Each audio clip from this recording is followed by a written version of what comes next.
Y en esta entrevista vamos a realizar un ejercicio paralelo a lo que tiene que ver con las tecnologías. Y hemos hablado de las virtudes de lo que está haciendo nuestro querido amigo ya del programa, Ausiàs Cebolla, en la Universidad de Valencia. Vamos ahora con una pensadora que nos acompaña hoy, que es profesora de filosofía oriental en la UNED, especialista en pensamiento indio, y es autora de un libro que me ha causado mucho interés, llamé La Editorial y lo recibí con mucho cariño. Este libro es Inmortalidad Digital, colonizar el planeta muerte, la editorial es Herder, y desde una mirada crítica y radicalmente humana, Raquel reflexiona sobre lo que ocurre cuando el deseo de estar siempre conectados, esta adicción de hoy, que tanto nos lleva y nos arrastra, se convierte en una forma de no morir y además de no vivir. Raquel Fernández, bienvenida a La Pregunta Infinita. Gracias, Tony, un placer estar aquí. Bueno, pues tu libro, qué decir que no me lo he terminado todavía, pero realmente me parece una mirada fresca, nueva, una mirada diferente de lo que es el mundo tecnológico. Vamos a hablar de otras personas que ya han hablado de todo esto, autores que mencionas también en el libro, pero me gustaría hacerte una primera pregunta, y es ¿en qué momento tú sientes que tienes algo filosófico que contar sobre esta relación nuestra tóxica con lo digital? Bueno, pues mi área dentro de la filosofía india son los estudios del yoga y concretamente de los textos sánscritos, ¿no? De la historia del yoga. Y llevo tiempo en un proyecto sobre yoga y tecnología, investigando cómo la tecnociencia moderna y el yoga se están asociando. Y dentro de esta investigación veo que el impacto de las tecnologías, claro, no solo implica la esterilla, sino en muchas áreas de nuestra vida, entre ellas la muerte, ¿no?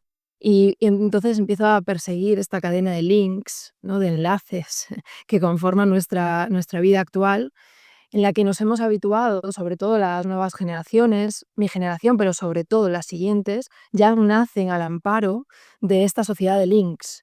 Y esto, claro, es una nueva forma cultural de vivir el amor, la amistad, los estudios, la muerte, todo, absolutamente, el deporte, es decir, desde lo más cotidiano y, entre comillas, banal, a lo más trascendente, ¿no?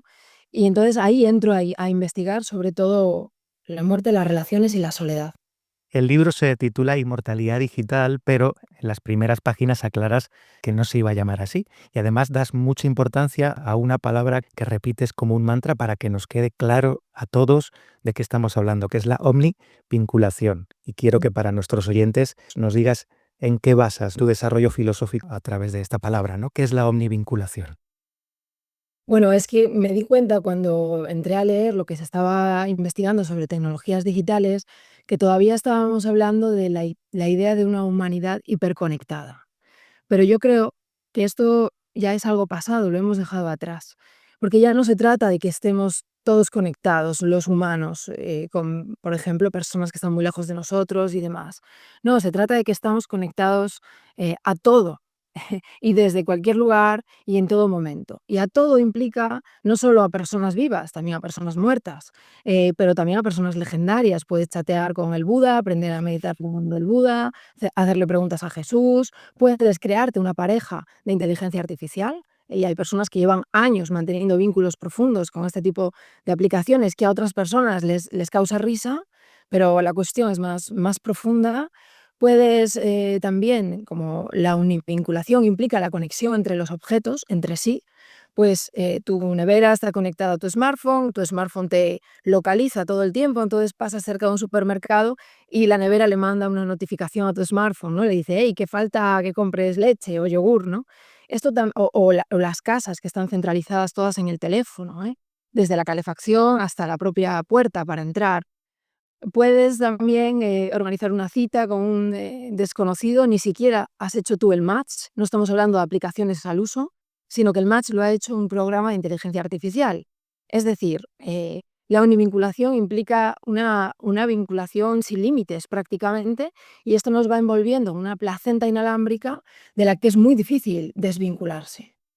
Es curioso porque cuando comentas todo esto, de alguna manera tú como experta en filosofías orientales, yo recuerdo ahora el Advaita Vedanta, ¿no? Esa unidad de la que habla Advaita o filosofías de este tipo, de alguna manera me recuerda esto que comentas a que el ego intenta camuflar, disfrazar, disimular, aparentar cosas que están reservadas al mundo más interior o más espiritual.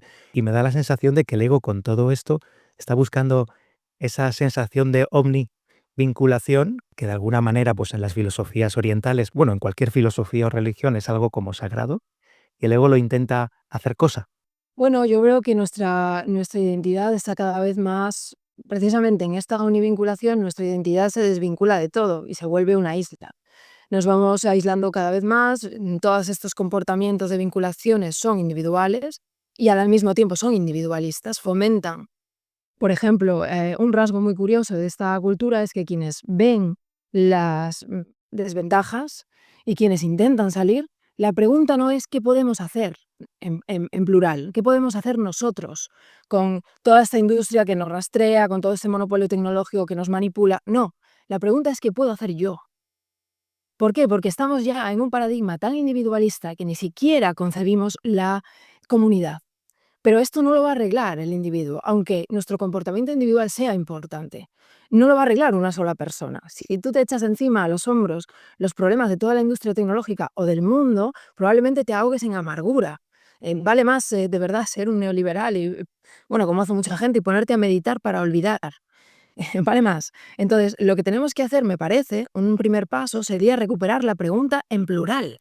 Pero claro, a través de una sociedad de links, si tú ya has nacido habituado a este individualismo, es difícil que cuando te hablen de comunidad no pienses en algo abstracto que tú ni siquiera puedes situar. Claro, ¿dónde queda esa comunidad? Definamos, ¿no? Esta comunidad, porque hoy en día el concepto de comunidad, te vas a Instagram o te vas a estos lugares y es algo absolutamente desestructurado que no tiene, intuyo, nada que ver con lo que tú comentas o refieres, ¿no? A comunidad. ¿Qué significa esto de comunidad? Claro, es que las redes sociales no te pueden dar una noción de comunidad. Eso es. La idea de que además conectarse a través de estas redes, el hecho de que la humanidad esté conectada es intrínsecamente valiosa, es una falacia. Es decir, claro que puede servir, está ahí, ¿no? Son empresas privadas, no son plazas públicas, son plazas privadas, son como centros comerciales, las redes sociales, ¿no? Aunque nos parezcan gratuitas, no lo son, nos están sacando partido todo el tiempo. Y todo lo que hagamos, mensajes positivos, mensajes negativos, da igual, todo lo que hagamos en Instagram se convierte en mercancía, lo queramos o no, ¿no? Entonces, ¿sirven para unir, pues no sé, luchas locales? Sí, pero también sirve para unir a los nazis. Es decir, no es intrínsecamente valioso que estemos todos conectados. Esta es la falacia que usa Facebook. Mirad el eslogan de Facebook, ¿no? Todavía nos sigue diciendo que es una plataforma para abrir puentes. Bueno, sí, y para, y para muchas otras cosas, más bien para levantar muros también. Sí, y para ganar dinero también intuyo que es lo que más les interesa, ¿no? Al final a estas Sí, empresas. sí, y generar confusión también. Generar confusión entre las personas, reforzar ciertos comportamientos según eventos que estén pasando en el mundo. Saben llevar, digamos, la opinión, la reacción hacia un lugar y no hacia el otro. Tienen el poder para hacerlo. Ujú. Me interesa también, Raquel, preguntarte dónde está, porque tiene que haber, ¿no? Yo, desde mi punto de vista humanista, siento que tiene que haber un equilibrio entre la responsabilidad personal y esa responsabilidad de la comunidad, porque al final la comunidad la hacemos seres humanos, que tienen también su propia responsabilidad. ¿Cómo combinar una responsabilidad que no sea egoísta y, como tú has dicho, ¿no? Individualista y una responsabilidad de comunidad? ¿Cómo integrarlas? Bueno, yo creo que la comunidad tiene que recuperarse. No es algo que podamos dar por hecho ahora mismo porque, como digo, este individualismo la ha disuelto.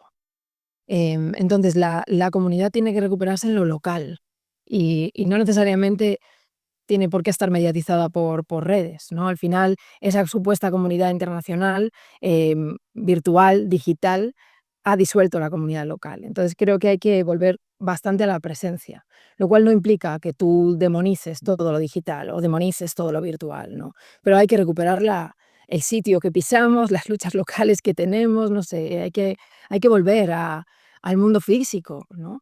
Y a partir de ahí ver qué podemos hacer en plural para no, bueno, para no ser ingenuos con respecto a todo ese entorno digital que nos da cierta libertad a costa de muchísimas concesiones, de muchísimos derechos, y no tendría por qué ser así. No podemos conformarnos y decir, bueno, ya sé que esto me rastrea, que esto me manipula, pero claro, también es una plataforma útil. Bueno, pero es que deberíamos tener estas plataformas útiles sin que nos quitaran derechos. Eso es lo que hay que reivindicar.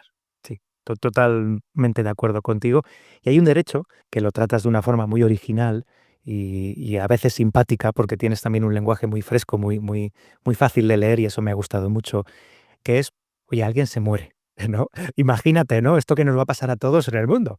Y a día de hoy, todos hemos visto que perfiles, informaciones, sigue ahí años después, de alguna manera, no permitiendo, a veces parece que es como un recuerdo, pero no permite que procesemos un recuerdo real de ese ser humano que ya se ha ido. Y tú hablas muy bien de este tema y no hay ninguna solución. O sea, no se ha planteado todavía soluciones al derecho a decir, oye, pues ya está. Olvido, recuerdo, pero el de verdad, no el que se queda ahí. ¿Cómo lo ves? Claro, es que juego un poco a la hora de hablar de inmortalidad digital, ¿no? Que es esta idea de que el muerto permanezca de muchas formas diferentes y con muchas, digamos, hay clases sociales dentro de esto, porque no todos los difuntos o familiares pueden pagar ciertas inmortalizaciones, ¿no? Pero la idea de que el difunto permanezca y esta obsesión por seguir en el mundo digital, seguir hablando incluso después de muerto, seguir dando consejos, me lleva a la idea un poco pícara de que va a llegar un momento en que vamos a tener que legislar el derecho a desaparecer. El derecho a decir, no quiero permanecer en forma de chatbot, de inteligencia artificial para seguir contándote mis opiniones sobre la vida. Quiero simplemente pues irme. Pero eso no está ocurriendo hoy en día, no hay nada parecido. No, porque claro, esto es una exageración. Yo creo que gracias a Dios todavía no es necesario. Yo lo que hago es llevarlo a lo paródico, ¿no? Si esta industria que está creciendo de la inmortalidad digital se volviera la norma, tal vez sí tuviéramos los que quisiéramos irnos, tal vez sí tuviéramos que recurrir al Tribunal Supremo de Justicia. Pues ya te digo yo que no, vamos, lo he visto con sentido del humor, pero yo veo realidades ya en tus casos, ¿eh? Hombre, exagerado lo del código QR en la lápida, pero no, yo no lo he visto eso, ¿eh? Pero son cosas muy fuertes ya, que Esa es una fórmula muy barata, muy asequible. Quien quiera permanecer, esa es la forma más barata que tendría. Poner un QR en una lápida que te lleva a la página web del difunto, que es un poco como una red social privada donde amigos, familiares visitan la web, se siguen dejando fotos, comenta, es decir, siguen dándole datos, porque esto, no olvidemos lo económico, ¿no? Y el interés económico que hay detrás. Si tú haces esto, implica que incluso después de muerta, la industria de la tecnología sigue usando, sigue usándote como cebo para recopilar datos de los seres vivos. puedes seguir y puede explotar tu marca, o Eh, seas Freddie Mercury o seas Michael Jackson. Oye, ya Silicon Valley ya está creando una startup con esto, ya lo sabes, ¿eh?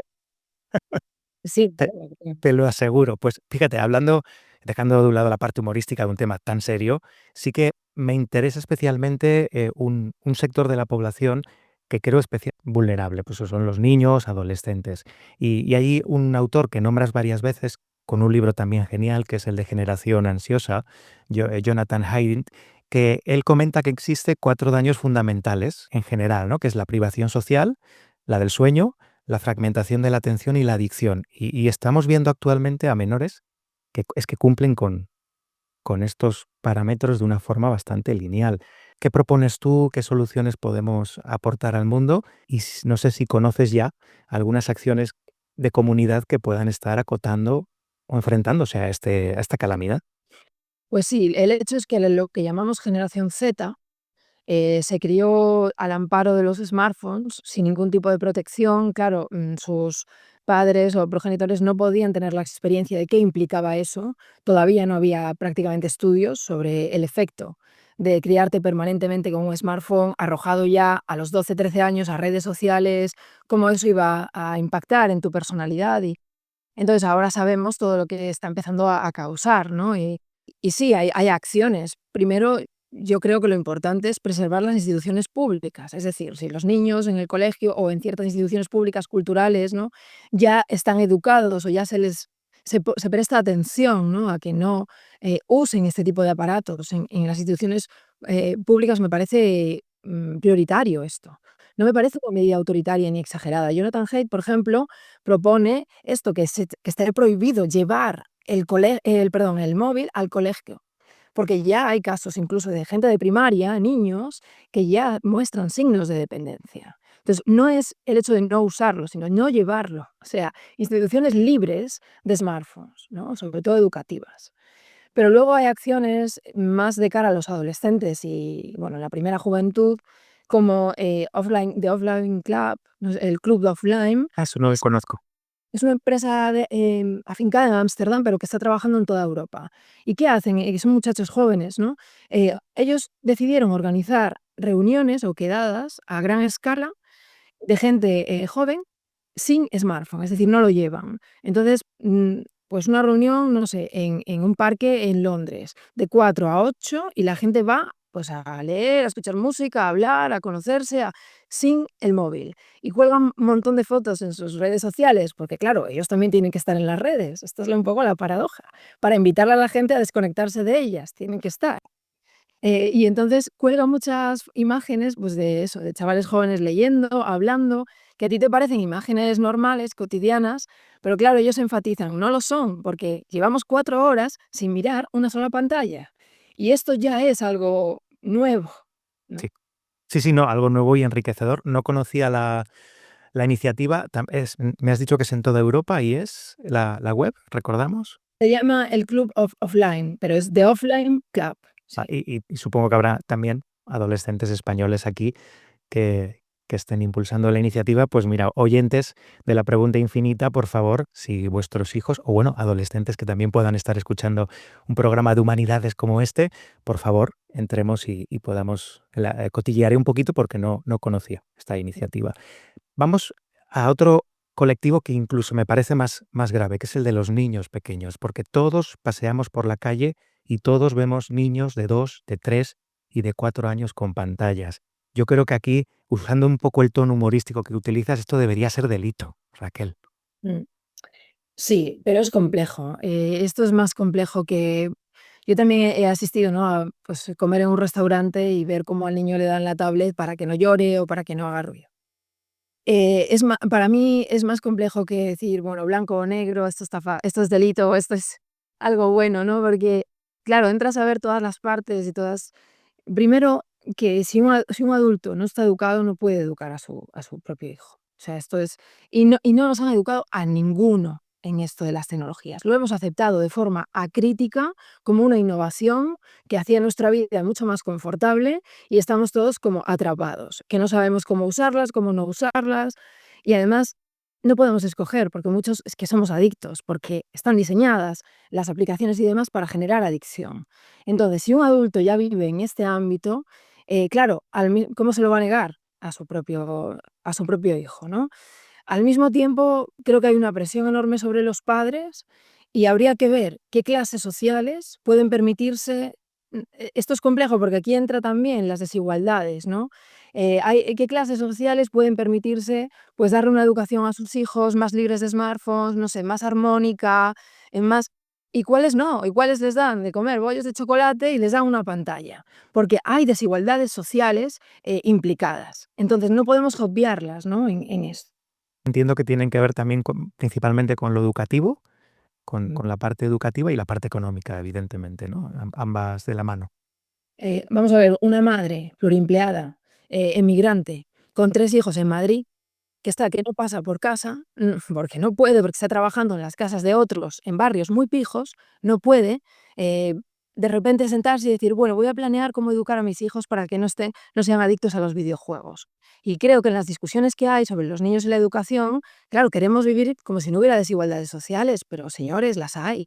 Y no podemos entrar a este problema de las pantallas, como a muchos otros, de la educación, sin ver la desigualdad de los adultos. Totalmente de acuerdo contigo. Vamos a hacerte una pregunta que ya, un punto y aparte a toda esta parte más actual, porque eres profesora de la UNED de filosofía india, oriental, y esto a mí me atrajo mucho cuando fui a entrevistarte, porque también soy un apasionado de la filosofía hindú y de la mitología. Y claro, me gustaría preguntarte cómo hiciste para unir estos dos mundos, de dónde surgió en tu libro.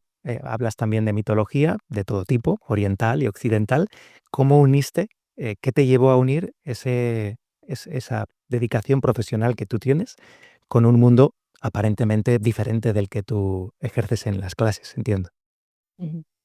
Bueno, es que dentro de que mi especialidad es la filosofía india, ¿no? Clásica y contemporánea, pero yo me dedico sobre todo a la filosofía global, es decir, a reivindicar que han existido muchas corrientes de pensamiento en el mundo y nuestras universidades no lo tienen en cuenta y solo enseñamos filosofía occidental.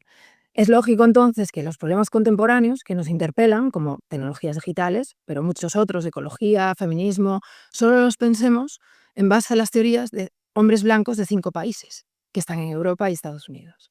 Pero lo que yo vengo a decir es, no, no, cualquier tema contemporáneo que nos interpela puede ser pensado desde muchos lugares, ¿no? Y hay que invitar a interlocutores que no sean meramente eurocéntricos.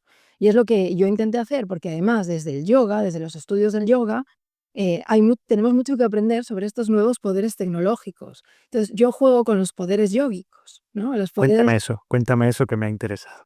pues en la historia del yoga, sobre todo en su literatura, en las leyendas, en las historias, se nos cuenta que el yogi desencadena toda una serie de poderes cognitivos y poderes físicos y también poderes sobre la naturaleza, sobre el agua, el fuego, como resultado de su práctica. Y claro, de aquí surgen todos unos debates filosóficos, necesitamos una ética que regule estos poderes. Además, hay pluriversos, el yogi puede acceder a otros, digamos, a otros universos que son paralelos. Bueno, todo esto se está investigando ya en el mundo tecnológico desde el transhumanismo, desde, ¿no? Tantas cosas. Entonces, esta ética que aplicó en la historia del yoga y esta búsqueda de la inmortalidad, por ejemplo, en un yoga entre comillas, de la Edad Media, que es el Hatha Yoga, buscaban la inmortalidad física en un cuerpo inmortal, pues ¿por qué no la vamos a relacionar con la búsqueda de la inmortalidad por parte del transhumanismo? ¿No? Entonces, yo intento hacer ver al lector que pues, el yoga, la India, tiene mucho que aportar a temas que, como tú dices, aparentemente son muy diferentes o están muy apartados. Que me ha explotado la cabeza porque he hecho la conexión con los siddhis, con los poderes de los sadhus y también recuerdo los sufíes, que también se habla mucho de los poderes y demás, y con el transhumanismo. O sea, literalmente ahora estoy un poco así volando porque es brutal la conexión. Claro, sí, sí, hay un capítulo que trata sobre esto en el libro. Yo también he escrito un artículo en inglés, ¿no? Como invitando a los transhumanistas a dejar de olvidar el yoga, porque en sus reconstrucciones de la historia del transhumanismo dicen, bueno, la búsqueda de la inmortalidad ya pues se remonta al poema de Gilgamesh, ¿no? Babilonia y tal. Digo, y en esa reconstrucción olvidan mencionar el yoga, pero por ejemplo, que es el hatha yoga, sino la búsqueda de la inmortalidad. Pero hay otros yogas, que no son el hatha, que no estaban a favor de esta idea de inmortalidad entendida como que tú te perpetúes en el tiempo. Creían que esto era una cárcel, porque tenían otra noción de lo que era. Para ellos la inmortalidad era desaparecer sin dejar rastro de la rueda del samsara, ¿no? Habría que entrar. Entonces yo contrapongo todos estos debates sobre la inmortalidad que pertenecen al suelo indio, a la historia de la filosofía india, con los debates transhumanistas. Claro, porque si te vas a lecciones de Buda o de muchos sabios hindúes, te dicen que vigiles muy mucho estos poderes y que a ser posible los apartes de tu camino porque pueden atraparte y pueden hacer que caigas en el error que creo que están cayendo los transhumanistas. No sé No, cómo. y dentro de la India es que este debate es muy rico, porque hay quien censura a los poderes, precisamente porque tienen que estar sometidos a una ética en el uso y si no, esto puede ser un caos. Pero luego esas mismas tradiciones, el budismo es la gran tradición de los poderes. Entonces, como Buda, ¿no? Leamos en un pasaje del Canon Pali que los censura o los modera, luego está toda la tradición Abhidharma de Mahayana, que son los grandes, eh, los que enumeran todos los poderes, ¿no? Entonces hay un gran debate sobre esto y lo sigue habiendo, en verdad. Toda la historia del yoga está compuesta de estos. Pero esta idea de los poderes a mí me lleva a contrastar, porque no son los mismos los poderes tecnológicos que los poderes yógicos. La principal diferencia es que los poderes yógicos, la inmensa mayoría, se postulan como resultado del esfuerzo, es decir, de tu capacidad de concentración, de tu disciplina, de tú te has aplicado y de ahí surgen unos resultados. Mientras que los poderes tecnológicos no son resultado de tu autoconocimiento, sino tú estás en manos de los expertos. Bien, a ti te ponen un implante en el cerebro o te tomas unas pastillas, porque la medicación también se considera ahora una medida transhumanista. Una medicación que aumenta tu poder cognitivo, lo que sea. Bien, tú sigues estando a merced de un grupo de especialistas. Tú no eres el dueño de tus poderes. Y un fallo en cualquiera de esos artefactos te devuelve la impotencia. Entonces, claro, no tienen nada que ver con el autoconocimiento, el transhumanismo. De hecho, son quienes abordan todo desde fuera. El sufrimiento para ellos es un problema. ¿Y cómo lo arreglan? Interviniendo la neuroquímica del cerebro. Es decir, todo el tiempo desde fuera, con medidas de ingeniería o de cirugía. Esto nos hace seres completamente impotentes. Estaremos muy mejorados tecnológicamente, pero en cuanto se presente una adversidad, estamos en pañales. Sí, sí. Y además diría que nos hace esclavos. Estoy recordando Matrix, ¿no? Un poco Totalmente. con este tema. Hay un pequeño sector de transhumanismo que está reivindicando que hay que incluir lo que llaman AITIA, ¿no? Las meditaciones, las técnicas de India, Tíbet y Asia Oriental. Entre ellos no lo nombran, pero estaría incluido el yoga y todas las meditaciones que han dado estos lugares, ¿no? Y los despojan de todo lo metafísico, de todo lo filosófico que no les interesa, toman únicamente las técnicas y reivindican que esto es mejor porque nos libera, por ejemplo, del abuso de los maestros humanos. Pero claro, nos conduce a otro abuso, que son técnicas supervisadas por IA, inteligencia artificial, nos dejan en manos de algoritmos, de yoes cuantificados, donde se sustituye el conócete a ti mismo por el metrifícate a ti mismo, cuantifícate a ti mismo. Propiedades de empresas, por cierto, que ganan dinero con eso que acabas de decir, grandes multinacionales. Para acabar, Raquel, me gustaría acabar con un mensaje positivo, dado que, bueno, pues vamos a hablar de filosofía y humanismo, y me gustaría que me contaras, y recordando a alguno de los autores que a mí me gusta mucho, como Pierre Hadot, el filósofo francés, que habla mucho de esto, y es cómo la filosofía puede ayudarnos a vivir y a morir mejor. Está claro que tenemos que recuperar nuestra relación con la muerte, ¿no? Porque al final, esa relación de fondo, no lo que tú tienes en tu mente, en tus ideas, ¿no? Cuando hablas con otros, sino cuando estás a solas contigo, ¿no? La relación que tienes con la muerte te da una señal de qué relación estás manteniendo con la vida y con todos los lazos y vínculos, ¿no? Y cómo los estás considerando. Yo creo que la filosofía, bueno, qué decir, la filosofía india, por supuesto, nos invita todo el tiempo a revisar esos vínculos, ¿no? A verlos por lo que valen y no por lo que nos gustaría que fueran, ¿no? Tomarlos como permanentes y son efímeros, ¿no? Y a disfrutarlos en su transitoriedad, que no por ser transitorios son menos valiosos, ¿no? Entonces, pues yo invito a las personas siempre a cuestionarse el mundo. Esto puede ser muy crítico o muy cañero, pero también es positivo, ¿no? El poder cuestionarte muchas de las realidades que te venden como inevitables y que no lo son. Y desde ahí, pues yo invito no solo a la lectura, también me parecen importantes los debates, ¿no? Las puestas en común, como esta que estamos teniendo tú y yo, pero también a lo mejor más amplio, entre personas que se reúnen a leer, a debatir, a pensar.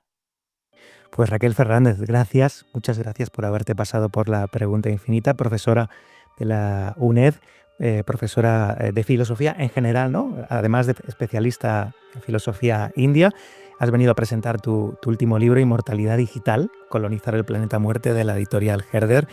Invito a los oyentes a que vayáis a la librería, está en todas las librerías y lo leáis. Vais a disfrutar mucho con el pensamiento fresco y original de Raquel Fernández. Raquel, gracias por haber pasado un ratito por aquí, por la pregunta infinita. Gracias, Tony. Gracias a todos.